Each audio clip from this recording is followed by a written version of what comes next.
नमस्कार मित्रांनो, जय महाराष्ट्र. मित्रांनो, महाराष्ट्राच्या राजकारणात एक मोठी राजकीय घडामोड समोर आली आहे.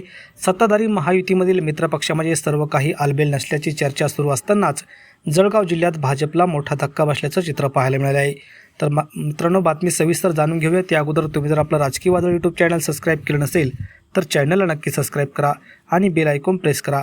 मित्रांनो, मिळालेल्या माहितीनुसार भाजप युवा मोर्चाचे उपाध्यक्ष राहुल पाटील, चित्रपट कामगार आघाडीचे प्रदेश सचिव भूषण भावळे यांच्यासह तब्बल 15 कार्यकर्त्यांनी शिवसेना शिंदे गटात अधिकृत प्रवेश केला आहे. हा पक्षप्रवेश शिवसेना नेते तथा उपमुख्यमंत्री यांच्या उपस्थितीत मुंबई येथे पार पडला आहे. विशेष म्हणजे हा पक्षप्रवेश आमदार यांच्या नेतृत्वाखाली झाल्याचं सांगितलं जात आहे.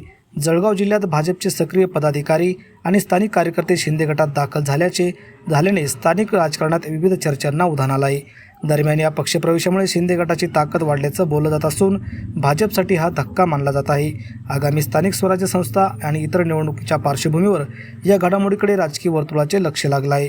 या संपूर्ण प्रकरणावर तुमचे मत काय आहे? भाजपसाठी हा मोठा धक्का आहे का, की केवळ स्थानिक पातळीवर राजकीय घडामोडी आहे? तुमचा अभिप्राय कमेंट बॉक्समध्ये नक्की व्यक्त करावा. व्हिडिओ आवडला असेल तर लाईक करा, शेअर करा आणि चॅनलवर नवीन असाल तर चॅनलला सबस्क्राईब करायला विसरू नका. पुन्हा भेटूया एका नवीन महत्त्वाच्या अपडेटसह. जय महाराष्ट्र.